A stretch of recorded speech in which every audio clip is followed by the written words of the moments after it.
Bonsoir, Pedro Almodovar. Bonsoir, Laure. Merci beaucoup d'être avec nous.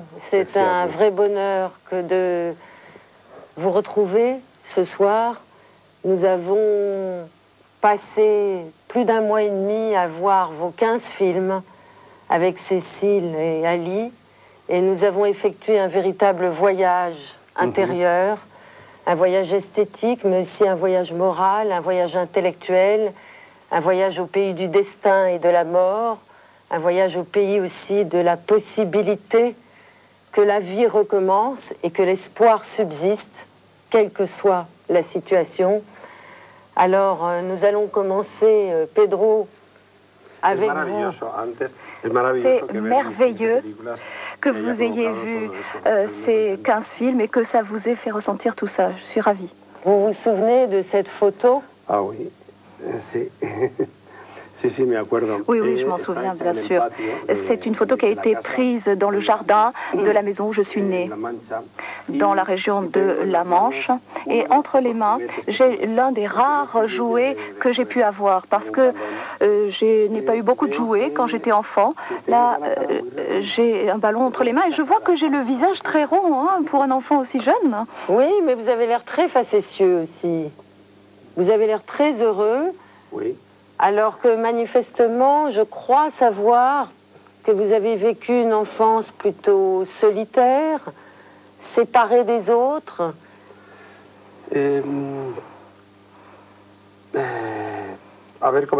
Alors, je vais voir si j'arrive à vous l'expliquer. C'est vrai, j'ai eu une enfance solitaire, mais pas triste. Ce que je veux dire par là, c'est que c'est vrai, je n'avais pas beaucoup d'amis, mais mes amis étaient très fidèles et je partageais beaucoup avec eux. Et je crois que ça a été quelque chose qui a été clé pour moi, vivre dans un village de la Mancha, puis ensuite de la région de l'Extrémadure, même si moi je ne me reconnaissais pas dans ce qui m'entourait, dans ce que je voyais autour de moi. Cela dit, cela m'a amené à apprendre une culture, à connaître une culture qui va m'accompagner ensuite tout au long de ma vie.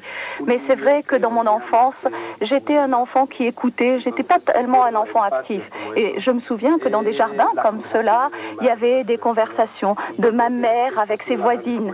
Et je crois que ça a été ma grande école, c'est là que j'ai tout appris.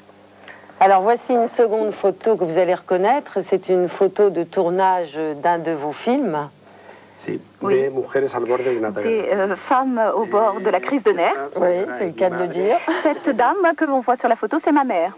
C'est une très bonne actrice, votre maman. Mais je crois que, avant d'être actrice pour vous faire plaisir, elle a été une très bonne maman. Si. Oui.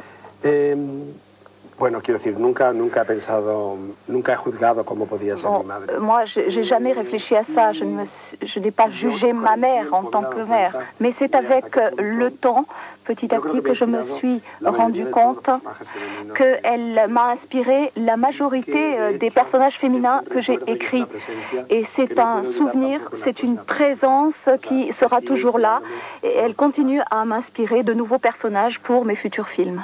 Elle vous a aussi donné la possibilité de comprendre très jeune, à la fin de l'enfance, je crois, la possibilité de faire croire que la réalité n'était pas forcément ce qu'il y avait de mieux. Parce que dans l'Extremadura, où vous avez passé une partie de votre enfance, vous l'avez aidé à écrire, pour les gens qui ne savaient pas écrire, à être l'écrivain public numéro 2, votre maman étant l'écrivain public numéro 1, et vous êtes aperçu très rapidement que votre maman ne rédigeait pas ce que les personnes lui demandaient d'écrire, mais qu'elle arrangeait la réalité. Sí, eso pertenece a uno de los momentos en que ça fait partie de cette période où ça allait très mal sur le plan financier à la maison. Et ma mère était une femme qui avait énormément d'imagination et qui pouvait prendre des tas d'initiatives. Nous vivions dans un quartier très pauvre et nous étions la seule famille où on savait lire et écrire. Et donc, ma mère a effectivement monté des ateliers d'alphabétisation. Elle lisait les lettres aux voisines et moi qui avais une plus belle écriture, j'écrivais les réponses. Alors là encore, ce sont des scènes qui se produisaient dans ces patios ensoleillés de l'Extrémadure. Et puis je me suis rendu compte petit à petit que ma mère, dans les lettres qu'elle lisait, rajoutait des choses qui n'existaient pas. Elle parlait de la grand-mère alors qu'il n'y avait rien sur la grand-mère dans la lettre, ou alors elle faisait allusion à des choses qu'elle savait. Et moi je disais à ma mère, mais pourquoi tu mens à ces personnes qui veulent avoir des nouvelles de leur fils ou de leur mère? Mais elle me disait, mais tu n'as pas vu, ça lui a fait plaisir que je lui parle de sa grand-mère. Et j'ai découvert, bien plus tard, qu'à la réalité, il faut lui ajouter un petit quelque chose pour qu'elle soit plus vivable, pour qu'elle soit meilleure, pour qu'elle soit plus agréable. Et c'est ça, faire du cinéma, écrire, peindre, etc. C'est-à-dire donner à la réalité ce petit plus pour pouvoir mieux la vivre. Et aussi pour qu'elle réponde mieux à nos besoins. Mais comment vous définiriez justement ce petit plus de réalité qu'apporte le cinéma? Pour nous, spectateurs de vos films, évidemment, c'est une manière de suspendre le temps et de vivre les histoires que vous nous racontez.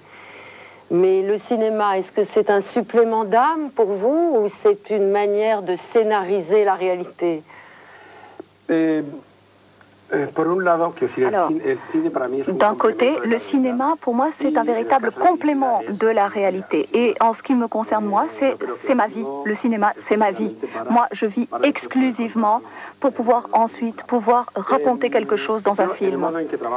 Alors, moi, je travaille d'une certaine façon et où la réalité, disons, écrit les premiers mots de l'histoire que je veux raconter. Mais la ligne suivante, c'est moi qui dois l'écrire. Et si avec ces deux lignes, j'arrive à composer une phrase qui m'intéresse, c'est moi ensuite qui dois trouver les explications, qui dois continuer à écrire l'histoire. Donc c'est comme un roman qu'on ouvre. Au début, la réalité te donne le début, mais ensuite il faut écrire la suite soi-même. Voici une troisième photo, Pedro, qui ne va pas vous faire plaisir, mais c'est exprès. C'est Monsieur Franco. C'est quelques mois avant sa mort, sa lente agonie. Vous dites que vous êtes né à un mauvais moment de l'histoire d'Espagne, mais un très bon moment pour l'histoire du cinéma espagnol. Pour le cinéma en général.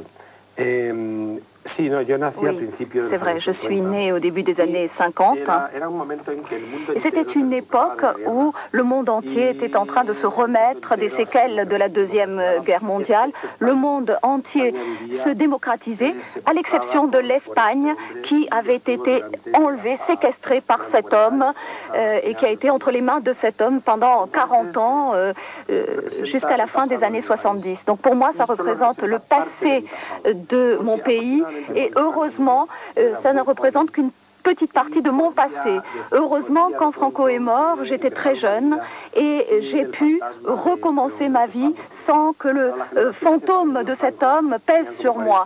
Mais ceux qui avaient 40 ans au moment de la mort de Franco ont vu leur vie marquée définitivement par lui. Moi, j'avais un peu plus de 20 ans à l'époque. Donc pour ma génération, c'est le passé. Et c'est un passé que dans mes films, au début, je n'envisageais même pas. Et ma façon de lutter contre Franco, c'était de refuser qu'il avait même existé. Donc dans Pepi Boom, Le labyrinthe des passions, dans Les ténèbres, les choses se passent dans un pays où on a l'impression qu'il n'y a pas de mémoire historique. Bien sûr que moi je l'ai cette mémoire et que mon pays l'a. Mais moi j'ai commencé à écrire comme s'il n'y avait pas de passé dans mon pays. Et puis finalement, Franco apparaît petit à petit En chair et en os. Mais lorsque j'ai commencé à faire du cinéma, la démocratie était réelle dans mon pays. D'ailleurs, j'aurais pas pu faire les films que j'ai faits si cet homme était resté au pouvoir. Mais mes premiers films parlent d'une Espagne comme si Franco n'y avait pas existé. Vous êtes un enfant du peuple. Vous avez travaillé très jeune à la Telefonica pour gagner votre vie. Mais depuis l'âge de 8-10 ans, vous saviez à l'intérieur de vous-même que vous étiez un artiste. On a l'impression qu'au début, vous étiez à la fois autant écrivain que cinéaste que dans la bande dessinée. Le cinéma s'est imposé comment pour vous dans ce mouvement d'explosion?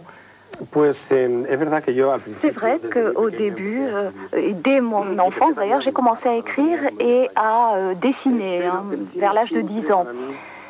Mais le cinéma a toujours représenté pour moi quelque chose de très important. Il avait une place tellement importante dans ma vie que je crois que si j'ai quitté ma famille, c'est pour aller à Madrid, mais pour voir des films, en plus d'aller à Madrid pour faire ma vie. Je ne savais pas si j'étais un artiste, en fait, à l'époque. Mais la seule chose que je savais, c'est que je voulais vivre dans une ville parce que l'univers d'un village m'asphyxiait, m'étouffait. Et même si c'était dans les années 70, vivre dans une ville, pour moi, c'était trouver la liberté. Et puis, je me suis rendu compte que le cinéma, c'était le type de narration à laquelle j'aurais le plus facilement accès. Parce que je me suis aperçue que derrière la caméra, il y avait toujours un narrateur. Et c'est donc vers l'âge de 16-17 ans que je me suis rendu compte de cela. Et c'est là que je me suis rendu compte que c'était le poste que je voulais occuper. Celui qui écrit l'histoire et celui qui ensuite la raconte. Le narrateur, donc. Et je ne savais pas si j'avais d'autres atouts pour cela. Mais en tant qu'écrivain ou en tant que dessinateur, eh bien, je me suis un peu découragée. Et dès l'âge de 18 ans, je me suis acheté une caméra en Super 8 et j'ai commencé à apprendre tout seul en autodidacte ce travail. Et pour moi, le Super 8, c'était comme le cinéma parce qu'il comprenait toutes les disciplines du cinéma. Cela dit, petit à petit, à force de faire beaucoup de films en Super 8 que je montrais à Madrid, dans les bars. Dans des petits bars, oui, dans des petits endroits. Oui, où ça se faisait parfois au moment d'une fête ou un anniversaire d'un ami. Et puis, petit à petit, je me suis rendu compte que 100, 200, 1000, 10 000 personnes avaient vu ces petits films que j'avais faits en Super 8. Et ensuite, avec l'aide financière de très nombreux amis, j'ai réussi à réunir 1 demi-million de pesettes en 1979 parce que tous voulaient voir mes films dans un autre format, c'est-à-dire en 16 mm, et c'est ainsi que j'ai tourné Pepi Lucibom. Et pour le labyrinthe des passions, là j'avais déjà laissé tomber mon travail à la compagnie de téléphone et en faisant le labyrinthe des passions, j'ai commencé à me convaincre moi-même que j'étais un vrai réalisateur, un vrai cinéaste. Mais je me souviens que sur mon passeport, quand on me demandait ma profession, je mettais fonctionnaire ou auxiliaire de l'administration. Et ce n'est qu'après avoir réalisé le labyrinthe des passions que lorsque l'on m'a demandé quelle est votre profession, j'ai pu écrire cinéaste, réalisateur. Avant ça, je n'étais pas sûre que j'allais faire ce travail. Alors je ne sais pas ce que ça veut dire être un réalisateur. Vous allez nous en donner votre définition. La couleur arrive, vous le savez, cette émission est faite avec la complicité de Patrick Bouchain et de Daniel Buren. En fait, pour dire la vérité aux téléspectateurs, après avoir vu vos films, j'ai pensé que c'était la couleur rouge qui s'imposait. Et vous m'avez fait savoir que je ne m'étais pas trop trompée. C'est vrai, le rouge est la couleur qui pour moi représente la vie. Ça représente aussi les sentiments les plus violents. Le rouge représente la passion et le feu. En Espagne, le rouge, ça veut dire le feu. Et ça représente aussi pour moi le risque, le goût du risque. Et puis c'est le sang. Pour moi, la couleur rouge, c'est une couleur essentielle. Quand on ose utiliser le rouge, c'est une couleur qui est vraiment très expressive. Alors bien sûr, ça dépend des cultures. Dans ma culture, ça représente tout cela. Dans les cultures orientales, c'est la couleur des condamnés à mort. Et justement, c'est la couleur de l'être humain par excellence, puisque nous sommes tous condamnés à mort, en fin de compte.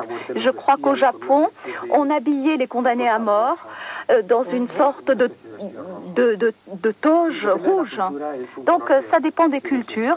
C'est une couleur qui peut avoir des significations différentes en fonction des cultures. Mais le rouge, pour moi, ça représente l'intensité et la passion, qui sont deux éléments dont je souhaite qu'ils soient présents dans mes films. Alors ça, c'est ce que je dis quand je rationalise, quand je réfléchis. Mais le rouge, ça me plaît parce que ça va bien avec le blanc, ça va bien avec le noir. Et parfois, en fonction de la couleur avec laquelle j'ai allié le rouge, par exemple le rouge et le bleu, c'est les talons aiguilles. Et généralement, le rouge est présent dans toutes les affiches de mes films. Donc vous avez pris une bonne décision. Alors on va demander à Cécile Ladjali et Ali Badou de nous rejoindre. Ils ont comme moi effectué cette traversée au pays de votre imaginaire. Je voulais vous montrer, Cécile, Ali, je voulais vous montrer une photo de Luis Buñuel. Vous dites que Luis. Don Luis. Oui, Don Luis, pardon. Don Luis, el maestro. El maestro. El maestro por excelencia. Oui, le maître par excellence. Pourquoi? Pues yo creo que es el más grande. Parce que c'est le plus grand réalisateur qu'ait connu l'Espagne. Desde el principio. Depuis toujours. Y además, una de las principales aportaciones al movimiento surrealista. En plus, c'est lui qui a beaucoup apporté au mouvement surréaliste qu'a connu mon pays. Moi, je me sens très proche de Buñuel. Nous avons la même culture. Nous avons, disons, le même arbre généalogique. Alors, ce qui nous sépare, ce sont plusieurs décennies, bien sûr. Don Luis Buñuel était encore très imprégné de religion. Moi, je me sens beaucoup plus indépendant de la religion, même si la religion est toujours très présente dans mes films. Et la présence de l'irrationnel dans les films de Buñuel, la présence de cet aspect onirique, sans changement de lumière, sans explication, c'est quelque chose, une chose à laquelle je m'identifie beaucoup. Et puis un humour très pervers dans son cas et très spécial. Alors, ce qui nous sépare, c'est que lui, c'était un grand misogyne, alors que moi, je suis tout l'inverse. Tout mon cinéma est en faveur des femmes. Je crois que vous avez dit qu'il n'y avait pas de plus beau spectacle, de plus grande théâtralité que le visage d'une femme qui pleurait. Et souvent, elles pleurent, les femmes que vous filmez. Es cierto, no quiero que se vea tampoco. Je ne voudrais pas non plus qu'on me voie comme un sadique. Mais c'est vrai que ça me plaît beaucoup de voir les actrices pleurer. Voir les actrices pleurer, ça me plaît. Et quand je dis pleurer, c'est pour moi une catharsis. Lorsque, justement, l'histoire du film l'exigeait, quand le dialogue était approprié et quand l'actrice était vraiment capable de faire ressentir sa douleur à travers ses larmes. Et donc, quand on voit ces larmes couler dans un film, c'est toujours un moment délicat. Et moi, j'ai été un spectateur de ces larmes merveilleuses qui ont coulé dans mes films. Par exemple, Carmen Maura.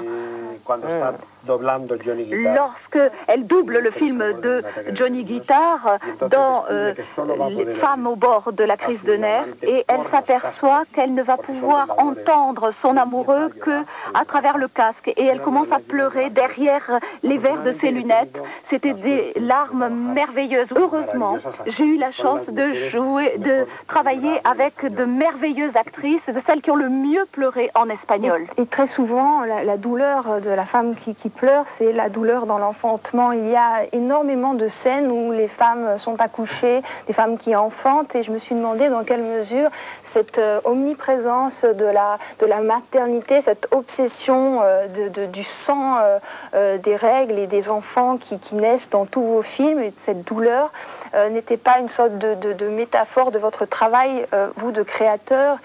Dans quelle mesure la procréation n'est pas à mettre en parallèle avec votre travail de création, vous qui ne pouvez pas engendrer? Pues yo me siento muy frustrado de Moi, je me sens très frustrée de n'être pas père. Et c'est vrai que les films que j'ai réalisés, c'est un peu ma famille, ce sont mes fils, mes enfants. Et donc, lorsqu'on me demande quel est le film que je préfère de tout ce que j'ai réalisé, eh bien, je ne sais pas, parce que je les accepte, comme on accepte sa descendance. Et la légitimité du lien qu'on a avec eux, c'est que c'est moi qui les ai faits comme j'aurais fait des enfants. Et donc je les vois comme mes enfants. Et ce qui est curieux, c'est que à la période où j'aurais pu devenir père, parce que j'avais des relations hétérosexuelles, donc vers l'âge de 20 ans, l'idée d'avoir des descendants à l'époque, je l'exécrais. Mais ensuite, plus tard, à partir du moment où j'ai eu 40 ans et où ce n'était plus possible physiologiquement d'avoir des enfants, j'ai commencé à ressentir un désir poignant d'être père. Hein, pas de former une famille, un foyer avec une femme, des enfants, etc. Mais une espèce de besoin quasiment animal d'avoir un enfant. Parce que c'est tout à fait irrationnel. Et bien entendu, c'est un projet que je n'ai pas mené à bien. Et je crois qu'on ne peut pas faire venir au monde un enfant en le condamnant à ne pas avoir de famille. On ne peut pas faire ça. Mais ce désir-là, je le ressens encore. Et j'y pense. Dans vos films, Pedro Almodovar, il y a des images qui reviennent, quelle que soit la période à laquelle vous avez tourné. Il y a très souvent l'image de ces petits matins blêmes dans les rues de Madrid où les jets d'eau des égouts viennent laver toute la fange de la nuit. Il y a des femmes qui pleurent, comme vous l'avez dit tout à l'heure. Il y a des hommes, il y a des femmes, il y a des petites filles, il y a des travestis. Et toutes les règles sociales sont bousculées dans chacun de vos films. Un homme peut aimer une femme peut aimer une femme, un travesti peut aimer un homme. Qu'est-ce qu'un homme, qu'est-ce qu'une femme pour vous? Ça, c'est une question vraiment difficile. Je crois en fait que les deux sexes se rapprochent de plus en plus l'un de l'autre. C'est-à-dire que les hommes aujourd'hui se maquillent, ils font attention à leur corps, alors qu'autrefois on considérait qu'il n'y avait que les femmes qui avaient droit de prendre soin de leur corps. Je crois que l'homme aujourd'hui adopte de plus en plus d'attitudes qui autrefois étaient réservées aux femmes. Cela dit, je considère que l'homme et la femme sont deux êtres complètement différents. Je ne saurais pas l'expliquer en 2 mots, mais moi je peux vous dire que je sais toujours si je suis face à un homme ou face à une femme, quelles que soient les circonstances. Je crois que être homme ou être femme, c'est la façon dont on se ressent soi-même. C'est l'identification de soi-même avec soi-même, pas avec les autres. C'est pas le sexe social, être un homme ou être une femme. Il y a beaucoup d'échanges. Non, c'est pas l'apparence extérieure, c'est autre chose, une manière de vivre, de percevoir le monde. Oui, tout à fait, tout à fait. Et en même temps, il n'y a jamais, c'est sans doute pour ça que vous êtes vénérés par différentes générations, et notamment par les plus jeunes d'entre nous, il n'y a jamais de jugement moral dans vos films. Il y a une suspension du jugement moral et un souffle de liberté à l'intérieur de chacune des histoires et de chacun de vos scénarios. C'est une volonté ou c'est... Oui. Ah oui, oui, tout à fait. C'est quelque chose de tout à fait conscient de ma part. Je crois qu'il est très dangereux que l'auteur juge ses personnages. D'ailleurs, Je ne le fais jamais, parce que ce qui est intéressant, c'est d'expliquer ce qu'ils sont, pourquoi ils sont ainsi, mais pas de dire s'ils sont bons ou s'ils sont mauvais. C'est pas ça la réalité. Et l'être humain, dans sa nature, n'est ni absolument bon ni absolument mauvais. En revanche, moi, j'ai besoin, pour écrire sur un personnage, j'ai besoin de le comprendre, même s'il s'agit d'un psychopathe. J'ai besoin de m'identifier à lui, de m'introduire en lui. Si je ne peux pas le faire, alors à ce moment-là, je n'écris pas sur ce personnage. On ne peut pas juger ces personnages, sinon on les limite. C'est que dans vos films, il y a cette idée que vous ne les considérez pas comme des personnages pervers. Et quand on voit la réaction du public, la réaction de certains pays, par exemple, Attamé, Attache-moi, quand il a été reçu aux États-Unis, on a voulu le censurer. Les ligues de vertu se sont indignées. Alors qu'au fond, ça ne raconte rien d'autre que des désirs normaux de gens qui ne sont pas normaux pour la société, que la société perçoit comme des menaces. Ils ont envie d'aimer, ils ont envie d'avoir une carte de crédit, d'avoir un compte en banque. C'est la normalité qui est insupportable. Comment? C'est la normalité qui est insupportable, qui est subversive. No, no lo sé, no lo sé. Ah, je ne sais pas. No sé tampoco muy bien lo que es la normalidad. Je ne sais pas très bien ce que c'est la normalité. A mí me han educado, de eso va también la última película. Moi, on m'a élevé, et d'ailleurs mon dernier film en parle, on m'a élevé avec une éducation religieuse qui est basée sur deux éléments. D'abord, la culpabilité. On est coupable simplement du fait d'être né, et puis la punition, le châtiment. Tu mérites le châtiment et l'enfer sera ta destination finale. Et moi, je me suis rebellée contre ces deux éléments. Mais dès l'âge de 10 ans d'ailleurs, je n'ai jamais accepté cette éducation. Et c'est pourquoi jamais dans mes films, les personnages ne sont coupables, même s'ils ont commis des crimes, même s'ils ont commis des choses dont ils peuvent, eux, se repentir. Mais pour moi, ça fait partie de la vie, ça fait partie de leur vie. Ça ne veut pas dire que les personnages ne soient pas responsables. Chacun est responsable de ce qu'il fait. Mais l'idée de la culpabilité, je l'ai retirée de mes films. Ensuite, tu me parles de la normalité. Dans le cas des personnages de Attache-moi, le héros, c'est un enfant de la DAS qui n'a pas de famille. Et donc la famille, c'est son rêve. Et son rêve, c'est cette famille traditionnelle. Et une vie normale, pour lui, c'est ça. Parce que personne ne va le laisser vivre une vie conventionnelle. Et donc, tout ce qu'il fait, tous ses projets, tout ce qu'il pense, deviennent finalement une imitation assez comique de ce qui serait pour lui la normalité. Et donc, il commence par enlever une femme parce qu'il faut qu'il fonde une famille normale, entre guillemets. Mais finalement, ça devient quasiment impossible parce que ce sont deux personnages qui sont trop des outsiders, qui sont trop marginaux et qui ne pourront pas avoir une vie normale. Mais ce qui m'intéresse, c'est que ce qu'ils recherchent, c'est la normalité. Ali? Mais vous comprenez du coup l'indignation morale de certains devant les vies extraordinaires de ces personnages. Par exemple, est-ce que vous comprenez qu'aux États-Unis, on ait voulu classifier ce film, non pas du tout comme pornographique, mais en tout cas dans un classement qui le range avec des films très violents, alors qu'au fond, c'est une histoire d'amour. Alors, tout d'abord, aux États-Unis, vous savez qu'il y a beaucoup d'hypocrisie. Le film n'est évidemment pas un film porno, c'est un film où il y a des relations sexuelles, parce que les relations sexuelles, ça fait partie de la vie. Et puis parce que c'est l'un des quelques éléments dont la nature nous a dotés pour jouir. Donc ces personnages-là n'ont rien à part leur corps. Et ce plaisir-là, personne ne va pouvoir le leur enlever. Et alors, il y a une scène de relations sexuelles fortes dans Attache-moi, parce qu'ils se sont déjà vus, ils ont déjà fait l'amour.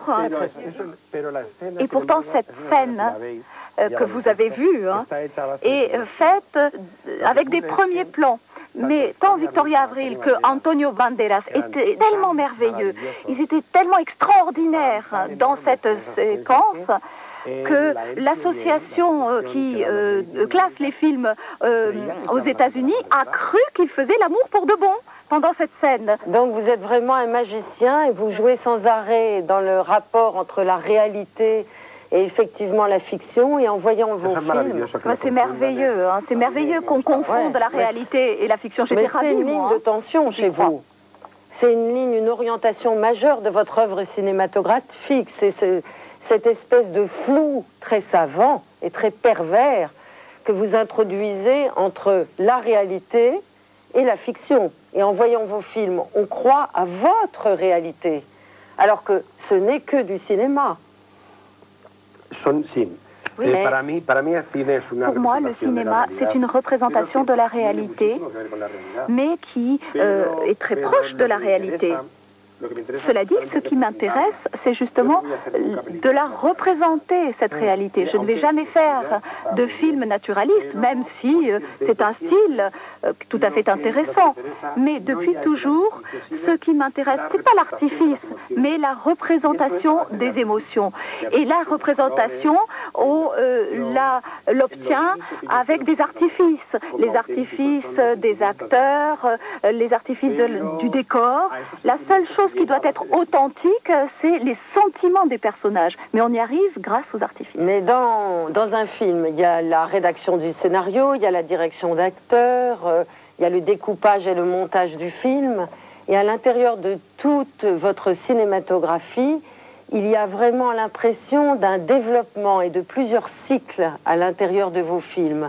Vous avez parlé de vos 3 premiers films, qui avaient un montage extrêmement rapide, coupé, haché, avec des enjeux sociaux. Et puis ensuite, il y a un deuxième cycle qui commence et qui est beaucoup plus personnel, avec des histoires de personnages auxquels vous vous attachez, mais nous, spectateurs, nous sommes attachés, attache-moi, nous sommes attachés, nous sommes suspendus à vos films, nous buvons littéralement vos films, et on a l'impression que là, vous êtes plus dans une écriture presque de mélodrame, peut-être de tragédie classique. Est-ce que vous percevez cette évolution dans votre œuvre? Oui, je crois que vous avez tout à fait raison. Cette évolution existe et elle est tout à fait liée à ma vie. C'est pas quelque chose de calculé, mais c'est tout simplement lié au passage du temps. Il y a beaucoup de mélancolie, de la tristesse, de la solitude dans cette évolution. Mais si je dis cela, c'est pas pour me plaindre. Ce n'est pas quelque chose de dramatique, mais ça fait partie de la vie. Mais avec le passage du temps, c'est vrai que je suis devenu de plus en plus conscient de moi-même, du monde qui m'entoure. J'imagine que c'est cela qu'on appelle la maturité. Et c'est quelque chose d'incontournable. J'aurais bien aimé ne pas mûrir, mais c'était inévitable. Et avec le temps également, je vis différemment. Dans les années 80, je vivais d'une certaine façon. Aujourd'hui, je vis autrement. Aujourd'hui, je vis beaucoup plus chez moi, alors qu'autrefois, je vivais à l'extérieur, entourée de tas de gens. Et donc, moi, j'ai changé et mes films montrent justement cette solitude dans laquelle je vis. Il y a moins de choses amusantes, il y a moins de drogue qui circulent, il y a moins de sorties dans les clubs, les discothèques. Mais je crois que c'est lié à ma propre vie. Vous parliez de mélancolie, d'écriture qui au départ était peut-être rose, et qui est devenue progressivement, au fil de vos films, noire, comme cette dame qui écrit dans La fleur de mon secret. Au début, c'était rose et c'est sorti noir. Et j'ai l'impression que votre travail de cinéaste s'achemine vers cette vérité-là, la mort que vous exprimez et que vous essayez d'exorciser en échappant justement à la réalité. Et j'avais envie de vous lire quelques lignes d'un poète espagnol que vous connaissez, parce que il s'agit d'un poème de Federico García Lorca, un poème où il est question justement de mort et de rencontre des contraires, un poème qui contient peut-être tout votre travail. Nous avançons sur un miroir sans teint, sur un cristal sans nuage. Si les lys naissaient à l'envers, si les roses naissaient à l'envers, si toutes les racines regardaient les étoiles et si le mort ne fermait pas les yeux, nous serions comme des cygnes. Alors dans quelle mesure vos personnages sont des cygnes qui oublient la mort pour regarder les étoiles, grâce à vous? Ce serait merveilleux. Je ne sais pas si j'ai réussi à faire le miracle qu'évoque ce poème. Franchement, je ne sais pas. Je crois qu'il y a eu quelques miracles dans mes films, mais ce serait merveilleux. Moi, je n'ose pas dire que j'ai réussi à aller jusque-là. Mais c'est merveilleux que vous pensiez cela. Il y a beaucoup de morts qui ressuscitent, comme dans Kika, cet Raymond qui plusieurs fois meurt et grâce à des décharges électriques que lui inflige Kika ressuscite. Ça c'est vrai qu'il y a beaucoup de femmes mortes ou endormies que les hommes aiment beaucoup, surtout au moment de faire l'amour. Oui. J'ai remarqué, hein, on a remarqué avec Cécile. Yo creo que más que necrofilia. C'est pas de la nécrophilie, hein. Autre chose. Il n'y a pas de nécrophilie. No, hay algo como chez moi. En Matador, hay algo dans Matador, oui, il y a quelque chose qui s'en rapproche, mais c'est vrai que parfois mes personnages parlent plus aisément à une personne endormie ou qu'il croit morte que à une personne réveillée. Mais dans Matador, c'est pas de la nécrophilie non plus. Hein. Matador, c'est surtout un film romantique. Eros et Thanatos ouais. mélange. Il y a des secrètes alliances de l'amour et du désir quand même à l'intérieur de votre parcours cinématographique. Il y a des affinités secrètes. Ils sont attachés, encore une fois, là. Sí, sí. Oui, oui. De eso de lo que habla Matador. Oui, c'est le sujet de Matador. Matador, c'est l'un des premiers films où j'ai consciemment parlé de la mort. Viva la muerte, comme dirait Don Luis. Tout à fait. Mais aussi parce que la mort, ça fait partie de la culture d'où je viens. La mort, c'est un élément qui est très présent dans la culture espagnole. Et pourtant, c'est quelque chose que moi, je n'arrive pas à accepter. Oui, mais on y passera tous. Hein. Donc il y a des morts dans mes films, c'est pour m'aider à mûrir et à apprendre que ça fait partie de notre vie. Mais dans Matador, c'est vrai, je parlais d'un plaisir extraordinaire et il fallait en payer un prix extraordinaire qui était la mort. C'était la seule façon pour moi de comprendre la mort, c'est-à-dire comme faisant partie du plaisir des sens. Il y a aussi la religion. La religion parcourt vraiment là aussi comme un fil ombilical l'ensemble de vos films. Et la religion, parlons du dernier film, La Mala Educación, la religion est à la fois sévèrement critiquée et en même temps, comme toujours chez vous, il n'y a pas d'instance de jugement moral. Vous n'êtes pas un moralisateur. Non. La religion, c'est aussi quelque chose qui nous est peut-être nécessaire. En tout cas, c'est ce qu'on a cru comprendre en voyant tous vos films, Pedro. C'est que la religion, ça peut être un ciment collectif, une manière de rite social pour se rapprocher au moment douloureux, par exemple au moment où des amis meurent ou de la famille proche meurt. Non, yo, por ejemplo, yo no soy agnostique. Moi, je suis agnostique, je ne suis pas croyant, mais je prie. Je ne crois pas en Dieu, mais parfois j'ai besoin de me mettre en contact avec. La parole. Oui, je prie. Ce qui signifie qu'il y a des moments où je suis complètement désespérée. Parce que je prie par nécessité, mais pas parce que j'ai la foi. Mais c'est vrai, la religion idolâtre est présente dans mes films comme elle l'est dans la vie en Espagne. Moi, j'aimais bien la façon dont ma mère, ma famille vivent la religion parce qu'ils le font de façon très païenne. Ils humanisent la religion dans tous les actes pieux. Oui, superstitieux. Mais tout ça humanise la religion, justement. Parce que je crois que pour les Espagnols, Dieu, bon, je ne veux pas trop généraliser, mais Dieu disparaît.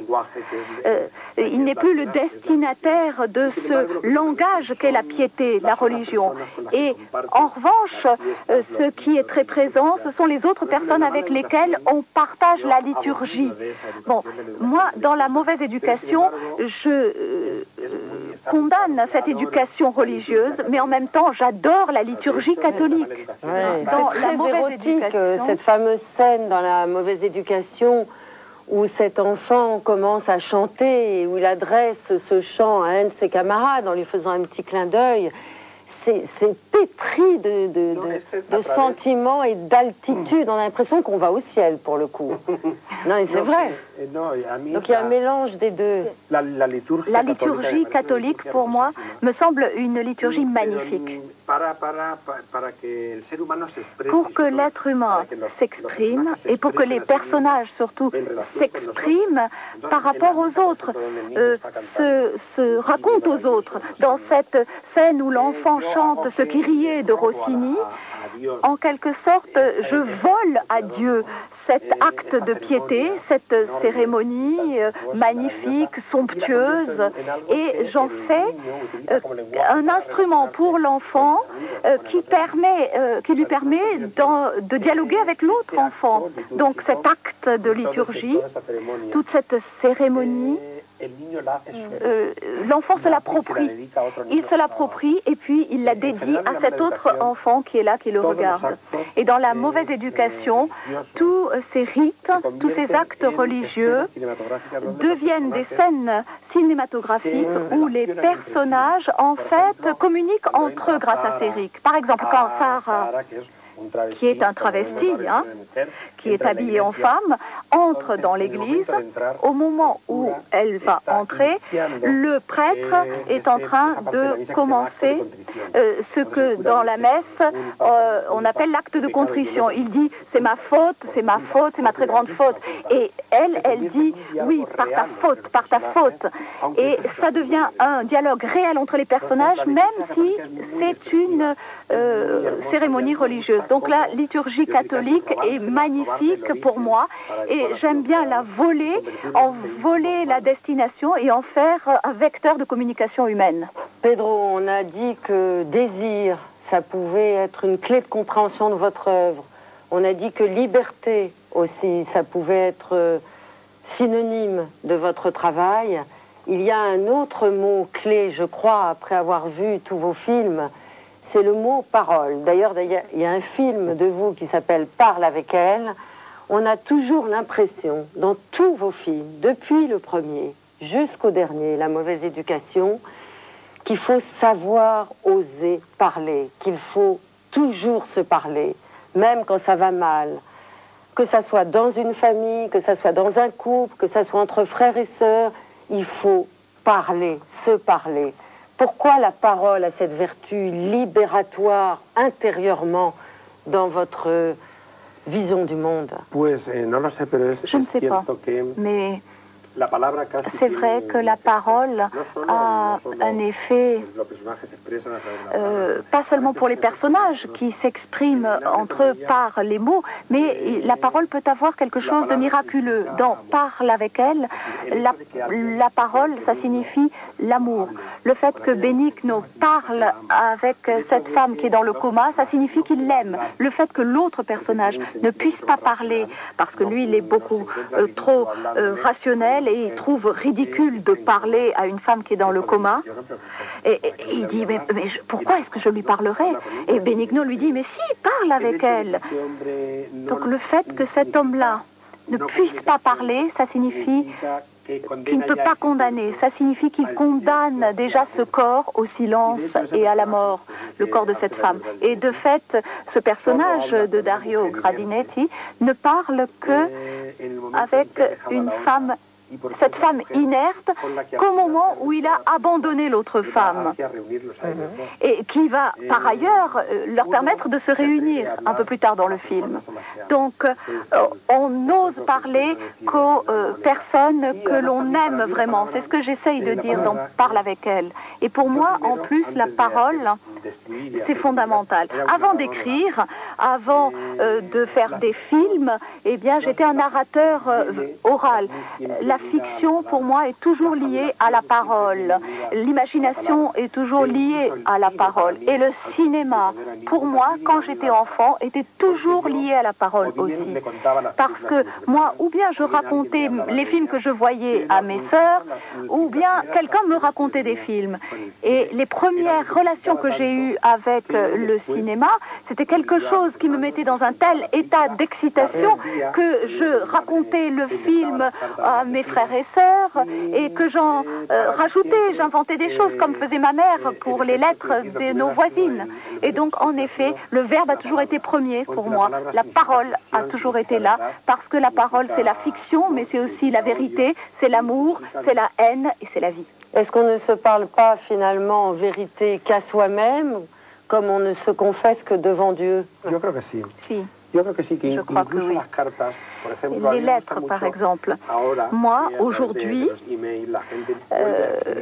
je m'aperçois que les gens commencent à s'écrire à nouveau grâce au courrier électronique. Et on commence à retrouver cette tradition épistolaire.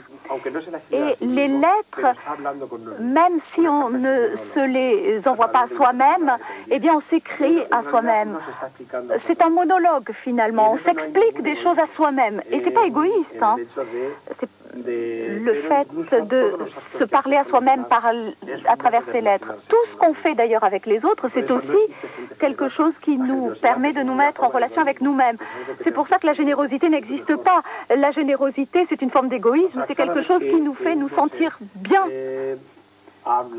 Chaque fois que quelqu'un parle, agit, aime, ce qu'il fait, c'est se refléter, se projeter lui-même. Et tout ce qui change, c'est le support du reflet de sa vie. Alors, parfois, le reflet, on le voit dans le regard d'une autre personne, d'un interlocuteur. Parfois, ce reflet de soi-même, c'est un rôle qu'on joue, mais on cherche toujours ce reflet de soi-même. Il y a un vrai paradoxe. Vous avez souvent des personnages hallucinants qui vivent des situations complètement hallucinantes. Et pourtant, le public qui est très nombreux, qui va voir vos films, s'y reconnaît. C'est peut-être ça aussi la magie et l'alchimie. Pourquoi? Oui, ça c'est merveilleux, je veux dire. Pourquoi? Eh bien, parce que tout, en fait, se trouve dans la nature de l'être humain. Et arriver à cela, à ce que tu viens de dire, eh bien, c'est merveilleux pour moi. Parce que ça signifie justement que le spectateur, une fois qu'il est séduit par une histoire, il n'a plus de préjugés. Je me souviens, par exemple, dans La loi du désir, il y a un très long monologue de Carmen Maura qui explique à son frère, regarde, c'était nous, parce qu'elle, elle a changé de sexe, mais elle n'est pas folle, et elle ne veut pas oublier son passé. Et le seul témoin de son passé, c'est son frère qui, lui, a perdu la mémoire.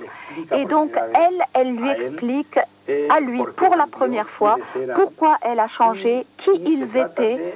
Et en fait, il s'agit d'un transsexuel qui essaye de faire revenir des souvenirs à la mémoire de son frère qui est amnésique, des souvenirs extrêmement douloureux, mais qui sont nécessaires parce qu'on doit toujours se souvenir de qui on est et de qui on a été. Alors, c'est un personnage extraordinaire. Vous savez, normalement, on n'a pas des transsexuels qui vivent à côté de chez nous. Et pourtant, c'est vrai, les spectateurs étaient émus comme si on parlait d'eux-mêmes. Alors, c'est ce qu'on devrait toujours essayer de faire et que parfois on arrive à faire. Quand on voit Moby Dick, il faut qu'on se retrouve dans le capitaine, mais aussi dans la baleine et arriver à être les deux en même temps. Et quand on arrive à faire ça, c'est ça le miracle du cinéma. Mais c'est vraiment une belle comparaison que Moby Dick, parce qu'effectivement, il y a un côté Melville chez vous et retour aux origines. On a l'impression que plus vous avancez dans votre travail, plus vous allez vers votre origine la plus profonde, notamment la mauvaise éducation, ou même parle avec elle. Et il y a sans arrêt cette opposition entre la ville, bruissante, fourmillante, explosive, créatrice, et puis aussi le village d'origine, où vos personnages, quand ils sentent qu'ils vont mourir, il faut qu'ils reviennent au village, voire à la chambre où ils sont nés, dans la chambre. C'est vrai, il y a toujours ce retour à l'origine, même s'il a fallu s'extirper, se sortir de ses origines pour se réaliser. Mais dans La fleur de mon secret, par exemple, cette femme blessée, profondément blessée et qui essaye de se suicider parce qu'elle n'a plus la force de vivre, tout à coup, elle entend la voix, et là c'est encore la voix de sa mère la sauve, puisqu'elle l'entend sur son répondeur. Et du coup, elle ne meurt pas. Non. Ah oui, justement. Et elle l'emmène au village. Ce sont deux femmes qui vont au village pour qu'elle retrouve les choses les plus essentielles, pour qu'elle revoie le patio où elle a vécu, où elle entendait les voix de ses voisines. Et c'est cela, finalement, la seule façon de se guérir, la seule guérison possible. Donc je crois que dans tous mes films et dans ma vie aussi, parce que moi je suis quelqu'un de très urbain, j'aime la ville, mais je suis quand même un citadin qui vient d'un village, et cela a marqué ma vie et mon œuvre et tout le reste. Vous errez toujours à la recherche de création, de propositions, d'imagination? Je cherche toujours. Tout le temps? Jour et nuit? Oui. Et d'ailleurs je dors très peu. Sans doute à cause de cela. Par exemple, je peux vous dire que je ne suis pas arrivée à 50 ans à ressentir cette paix, cette sérénité que ressentent beaucoup d'artistes qui ont vécu une vie vraiment extrême, comme Lou Reed, comme David Bowie, qui, vers les 45-50 ans, tout à coup, trouvent une sorte de paix, de sérénité. Eh bien, moi, je n'ai pas trouvé cette sérénité. Au contraire. Donc ma vie, certes, est beaucoup plus calme, il y a moins d'action, il y a moins d'agitation qu'autrefois. Mais cette paix, je ne l'ai pas trouvée. Cette paix intérieure, cette sorte de tranquillité intérieure, je ne l'ai pas trouvée. Donc il faut que je continue à la chercher, il faut que je continue à travailler. Mais j'ai l'impression que je ne vais jamais y arriver. Tant mieux. Je crois que c'est lié à mon tempérament. Pour nous, hein. En tout cas, vous vivez dans un pays qui force l'admiration, pour nous, Allemands ou Français. Vous vivez dans un pays qui a vécu le deuil des attentats du 11 mars, mais ensuite un mouvement de solidarité extrême à travers le monde. Voici une photographie d'une des nombreuses manifestations en solidarité avec les victimes espagnoles. Vous n'avez jamais ménagé votre soutien à la démocratie, à la force de la culture pour l'Europe. Qu'est-ce que vous pensez de ce qui se passe en ce moment dans votre pays? Eh bien, écoutez, heureusement, nous vivons une époque où les socialistes ont remporté les élections. C'est un moment donc qui est extrêmement dynamique, enthousiasmant. C'est un moment où notre pays, avec beaucoup de force, lutte pour être ce qu'il aurait dû être depuis des années, c'est-à-dire un pays laïque, un pays pluriethnique, multiracial, et qui devrait donc avoir une école de ce type, une école où il devrait y avoir des Marocains. Et croit à l'éducation, à la force de l'éducation. Mais bien sûr. Et tout ça, ça commence à se mettre en place dans mon pays. Donc c'est un moment vraiment de vie, c'est un moment très intéressant, et c'est un moment aussi, une période où le peuple espagnol, qui s'est manifesté dans les rues il y a un an, ou plus d'un an, contre la guerre, parce que nous n'étions pas d'accord avec les décisions prises par nos gouvernants. Et ensuite, parce que c'est ça, la démocratie c'est le pouvoir du peuple. C'est le pouvoir qui est entre les mains du peuple. Et quand on n'est pas d'accord, eh bien on le dit. Et là, le peuple espagnol l'a dit très clairement dans la rue. Et comme on nous a pas écoutés, eh bien, on s'est exprimé par les urnes. Et heureusement, nous avons tourné la page maintenant. Et puis, il faut dire que le peuple espagnol, depuis longtemps, n'a plus peur. Cela dit, le résultat de ces élections a véritablement ouvert une fracture, parce que le Parti populaire a montré son véritable visage, qui est un visage très sombre et d'extrême droite. Parce que vous savez, en Espagne, ce n'est pas comme en France.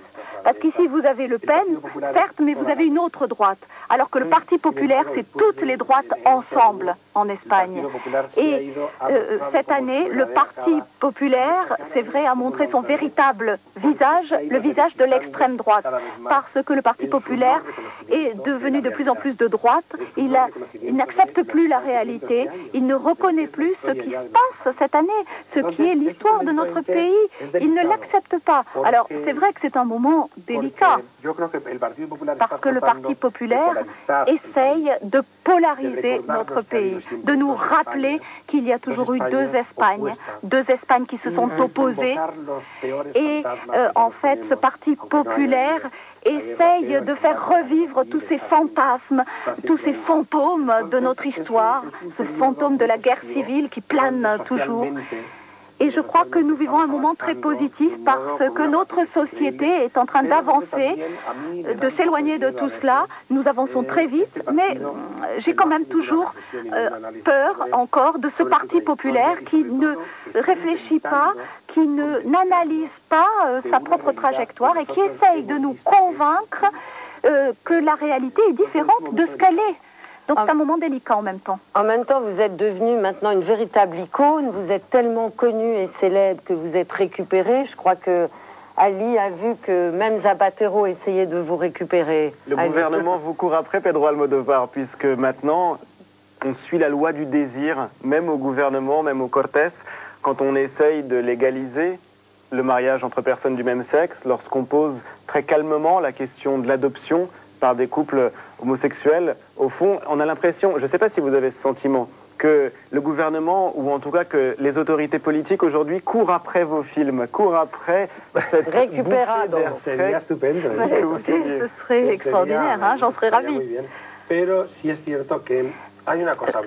Ce qui est vrai, c'est que la vie politique, en fait, court toujours derrière la réalité. Et la classe politique est toujours un petit peu en retard par rapport à la réalité d'une société, d'un peuple. Et donc, je suis très fière que le gouvernement de Zapatero soit l'un des premiers en Europe à légaliser les unions homosexuelles, le mariage homosexuel, les adoptions par les homosexuels, l'avortement, le divorce. Il y a ces procédures express de divorce, parce que vous savez que dans notre pays, il y a un grand problème de violence contre les femmes. Et une partie de cette violence vient du fait que des couples qui, en réalité, sont séparés, c'est-à-dire qui ne s'aiment plus, sont obligés de vivre ensemble. Et je crois que quand on ne s'aime plus, le mieux, c'est de se séparer le plus vite possible. Vous savez, l'Espagne est quand même un pays pétri de paradoxes. Dans les années 80, il y a eu une sorte de retour en arrière dans le reste de l'Europe. Eh bien, en Espagne, il y a une explosion de la liberté. Il y a eu cette transition immédiate. On passe de l'obscurantisme de la dictature à la démocratie en très peu de temps et sans que le sang coule, sans violence. Donc c'est un peu incongru finalement. Et l'histoire de l'Espagne est pratiquement toujours en dehors de ce qui se passe dans le reste du monde, un peu à contre-tendance, à contre-courant. Alors, tout ce qui se passe en Espagne, c'est tout simplement la traduction de la réalité. C'est pourquoi ces lois, ces nouvelles législations, j'espère qu'elles seront une sorte d'exemple et que ça créera un mimétisme dans les autres pays. Deux personnes qui vivent ensemble, qui s'aiment, pourquoi ne pourraient-elles pas légaliser leur relation? Que les enfants peuvent vivre avec deux hommes, avec deux femmes, avec un homme et une femme, parce que ce dont ont besoin les enfants, c'est surtout d'amour, de soins, d'attention.